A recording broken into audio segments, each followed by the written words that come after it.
Анатомия на живота. Учителят Джън Ли. Скъпи Бодхисатири. Амитофо.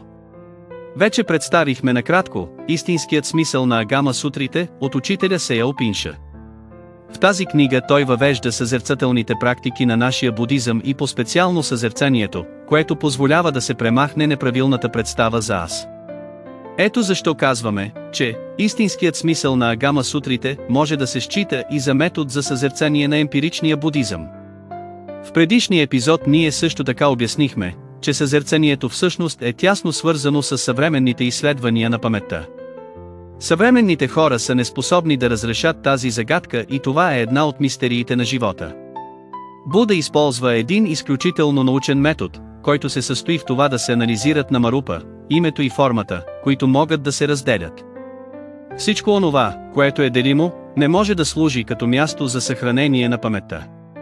Така Буда използва метода на медитация Ниродха-самапати, самадхи на прекратяването, за да анализира тези вътрешни умствени дхарми, да разграничи тези дхарми на името.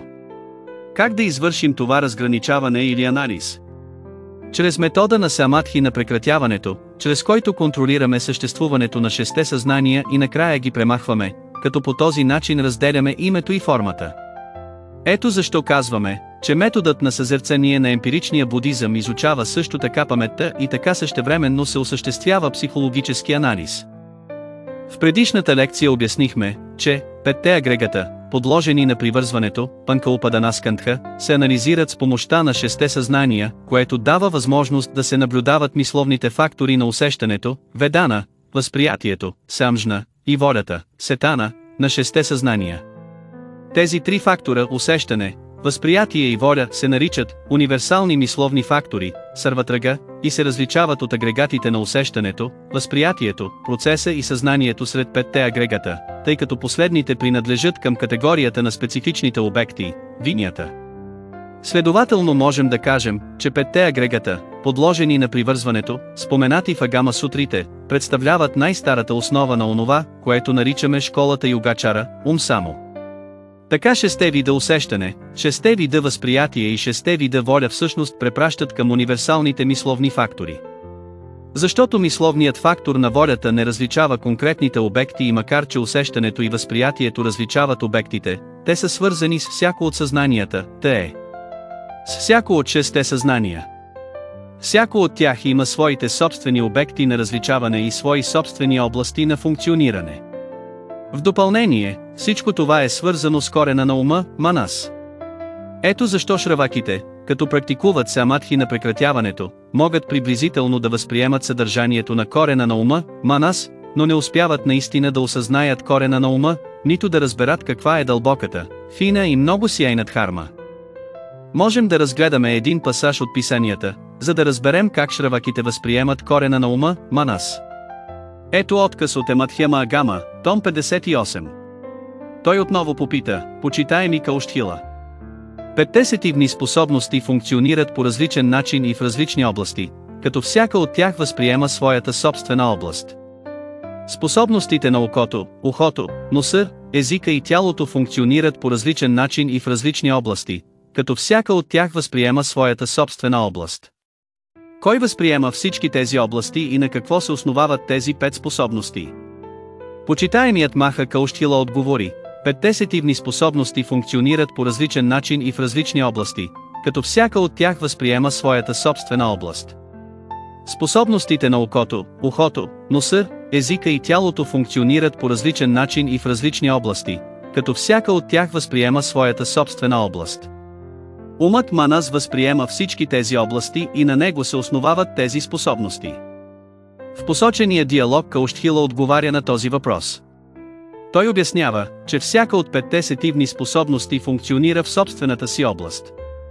Това функциониране на всяка способност в собствената й област съответства на универсалните мисловни фактори. Въпреки че всяка от тях функционира по-отделно, ние ясно възприемаме единното преживяване на тялото и ума. Кой тогава може да възприема отделните области на всяка от тези пет способности? Маха Каустхила отговаря, че това всъщност е коренът на ума, манас. Коренът на ума може да възприеме функционирането на всяка от петте способности и съответните им области и така ние разбираме, има тази област, която се нарича мисловно съзнание, емановиджнана. По същество това е смисълът. Всъщност, великите архати могат да заключат, че съществува корен на ума, манас, защото ясно знаят, че шесте съзнания могат да бъдат премахнати. Когато шесте съзнания са премахнати, те все пак могат да излязат от самадхи на прекратяването, ниродха самапати. Това ясно показва, че отвъд шесте съзнания има друго съзнание, което е способно да се появява и да изчезва и това съзнание е коренът на ума, манас. Така те стигат до умозаключението, че манас съществува. В Агама сутрите шраваките следователно са запознати с съществуването на манас като дхарма, но как стигат до това познание? Те трябва да минат през медитацията. Това означава, че шраваките научават за седмото съзнание единствено от думите на Буда. Що касае дълбоката, фина и много сияйна дхарма, те се опират единствено на учението на Буда, в което се казва, това е една дхарма. Но за какво точно става дума? Те не знаят. Ето докъде се простира знанието за 8-те съзнания при шраваките. Но дали това разбиране е достатъчно, за да се развият способностите на голямата колесница? Не. Защото тази мъдрост е недостатъчна.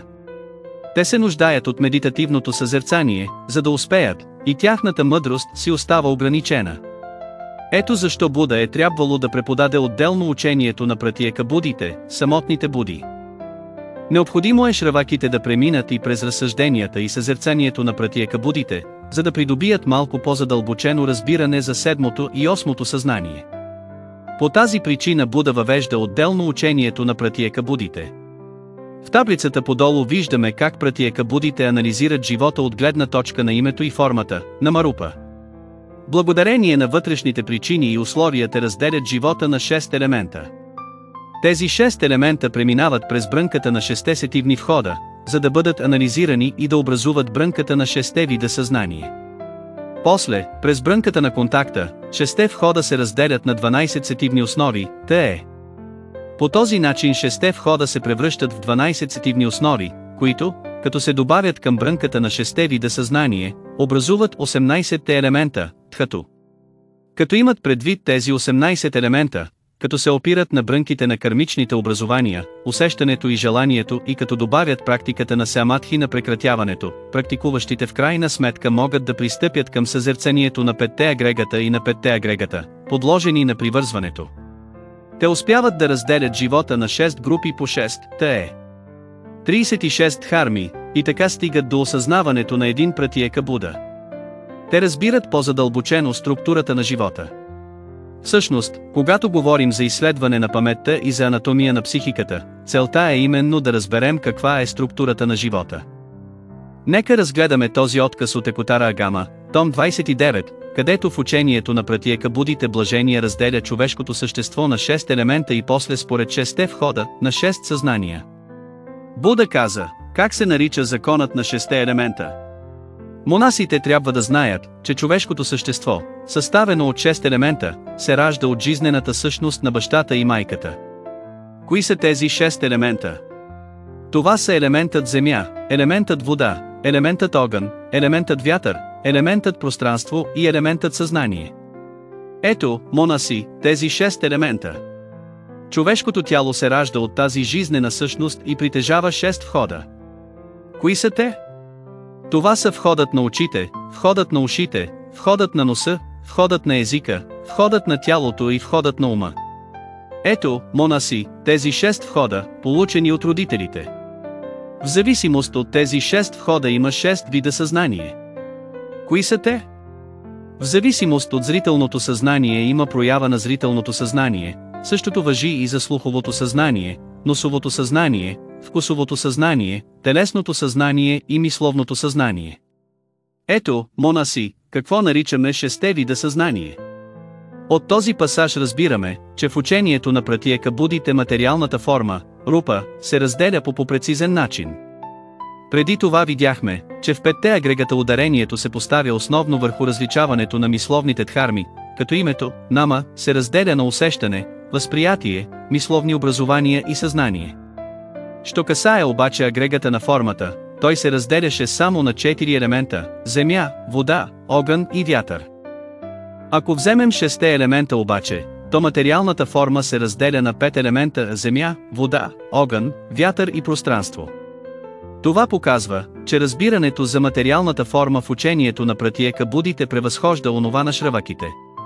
Що касае брънката на съзнанието обаче, те използват метода на 6 входа и така я разделят на 6 съзнания. Онези Пратиека Будите, които са надарени с голяма мъдрост, могат да премахнат погрешния възглед за аз благодарение на метода на 6 елемента. Ако обаче мъдростта им е недостатъчна, те трябва да използват брънката на контакта. Какво представлява тази брънка на контакта? Това е брънката, която следва след брънката на 6 входа.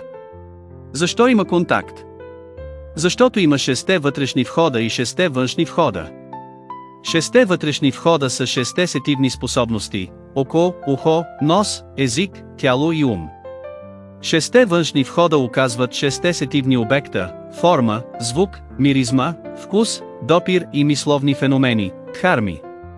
Контактът между 6 способности и 6 обекта поражда явлението на 6 входа.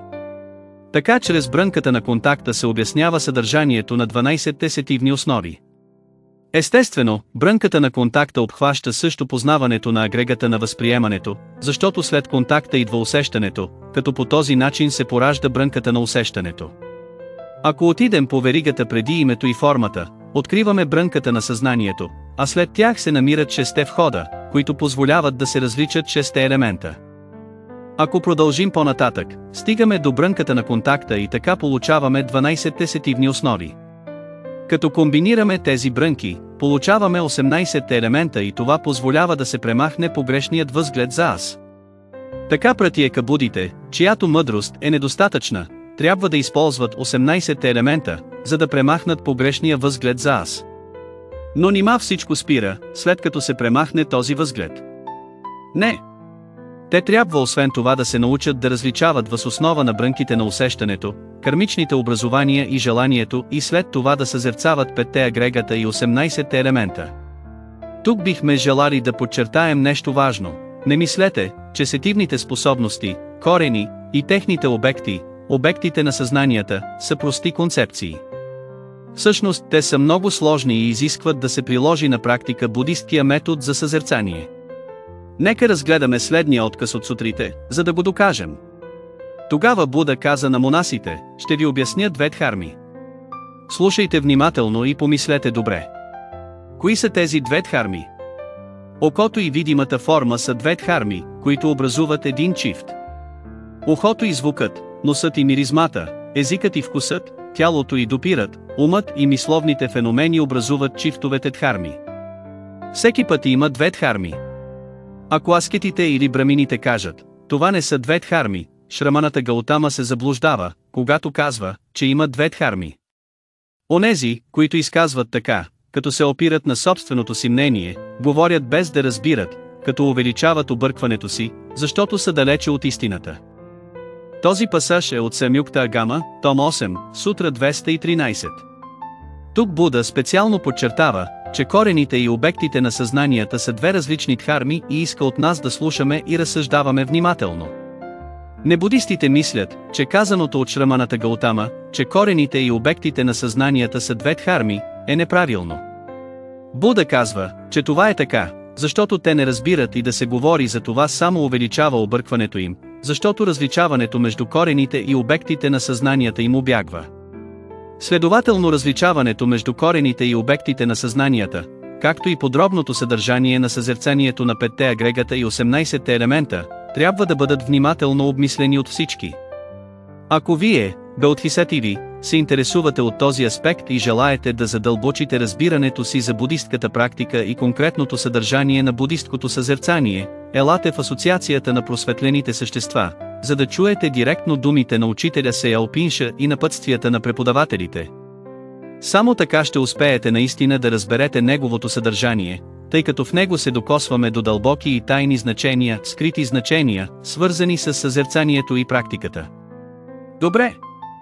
От тук можем да разберем, че като мислим задълбочено за връзките между името и формата, съзнанието и мисловните образования в 12-те причинно-следствени връзки, нидани, на зависимия произход или като вървим от брънката на името и формата към 6-те сетивни основи, контакта, усещането и желанието, получаваме 6-те елемента, 12-те области, 18-те елемента и дори 5-те агрегата. Има също така още по-задълбочено разделяне на 6 групи по 6, което ще анализираме по-нататък. Нека разгледаме следния пасаж от сутрите. Тогава Буда каза на монасите: сега ще ви преподам дхармата, която е добра в началото, добра в средата и добра в края, с прекрасен смисъл и вкус, чиста и завършена, винаги свята и благочестива. Слушайте внимателно. Помислете добре. Има 6 групи по 6 дхарми. Кои са тези 6 групи по 6 дхарми? Това са 6-те вътрешни сетивни основи, 6-те външни сетивни основи, 6-те съзнания, 6-те контакта, 6-те усещания и 6-те желания. Този пасаж е от Самюкта Агама, том 13, сутра 304.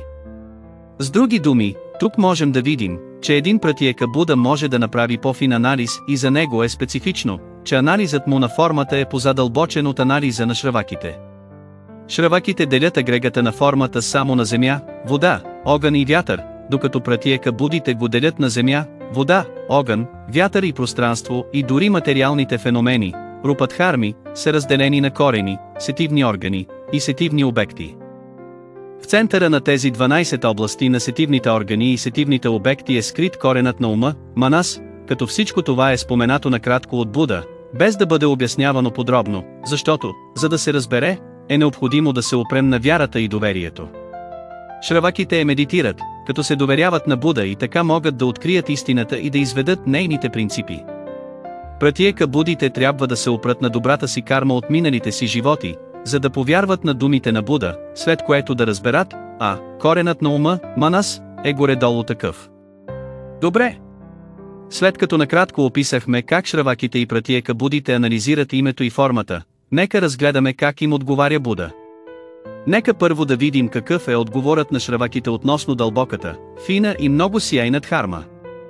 Ако някой аскет или брамин е привързан към светските концепции, като концепцията за фалшивото аз, концепцията за чувстващото същество, концепцията за продължителността на живота, недоразуменията по отношение на забраните и вярата в преднаменования, в този момент всичко това е напълно отсечено и разбрано, отрязано до корен, както се отсича стволът на една палма.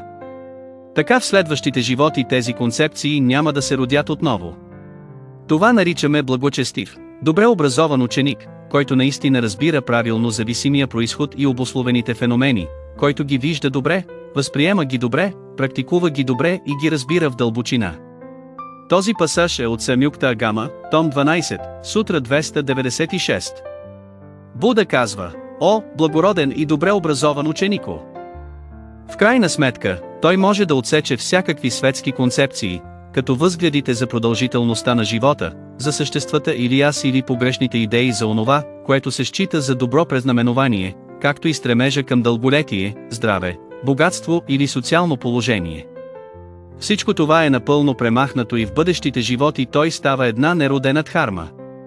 С други думи, когато достигне последния си живот, архатът става дхарма, която не се ражда повече, наречена дълбоката, фина и много сияйна дхарма. Но какво точно е това? Шраваките продължават да не знаят и за това трябва да отидат по-далеч и да изучават дхармата на Пратиека Будите. Но как да се практикува дхармата на Пратиека Будите? За нейното практикуване трябва да се опрем на 10-те причинно-следствени връзки, 10-те нидани. Ето защо учителят Сеялпинша в книгата си «Истинският смисъл на Агама Сутрите» обръща особено внимание на 10-те причинно-следствени връзки, като обяснява конкретно съдържанието на съзерцанието на 10-те причинно-следствени връзки, разкривайки мъдростта на Пратиека Будите пред читателя. Нека сега видим как в Агама Сутра са описани 10-те причинно-следствени връзки и по-специално съзнанието, което влиза в утробата. Ананда, какво означава връзката между съзнанието и името и формата на Марупа?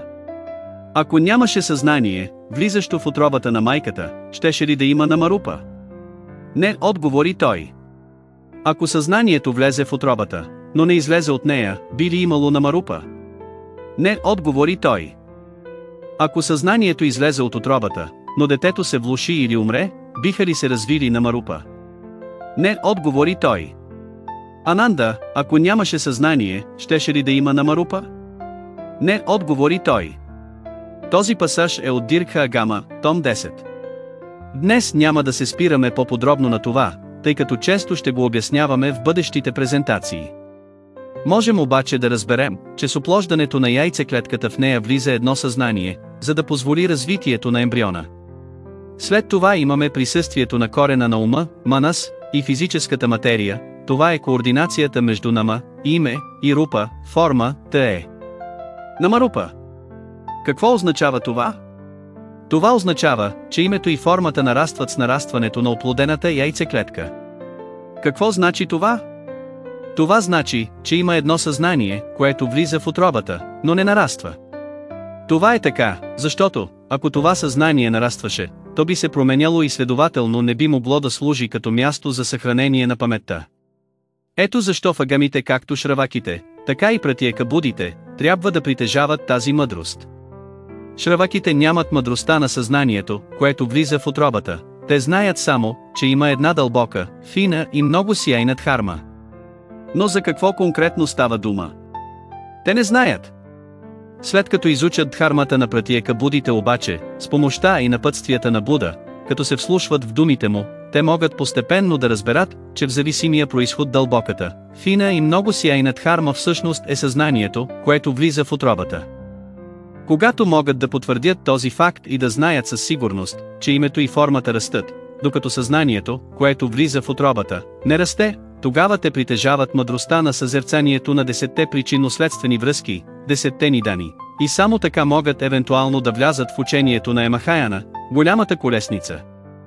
С други думи, ако един шравака, тъе последовател на малката колесница, иска да влезе в голямата колесница, то това е невъзможно. Защо? Защото мъдростта му е много ограничена. Така той трябва да премине през мъдростта на пратиекабудите, да попие дхармата на пратиекабудите, за да стане пратиекабуда и да разбере, че има едно съзнание, което влиза в утробата. В този момент той възкликва: "Ах! Съзнанието е свързано с името и формата са свързани с съзнанието." С тази мъдрост той евентуално може да се обърне към голямата колесница.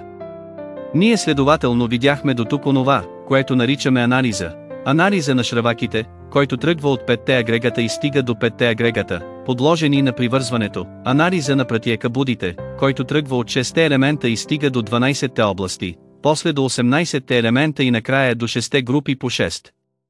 След като придобием тази аналитична мъдрост и потвърдим, че името и формата по никакъв начин не могат да бъдат Тадхагатагарбха и не могат да служат като място за съхранение на паметта, ние можем да влезем в голямата колесница и да станем Баудхисативи на Емахаяна.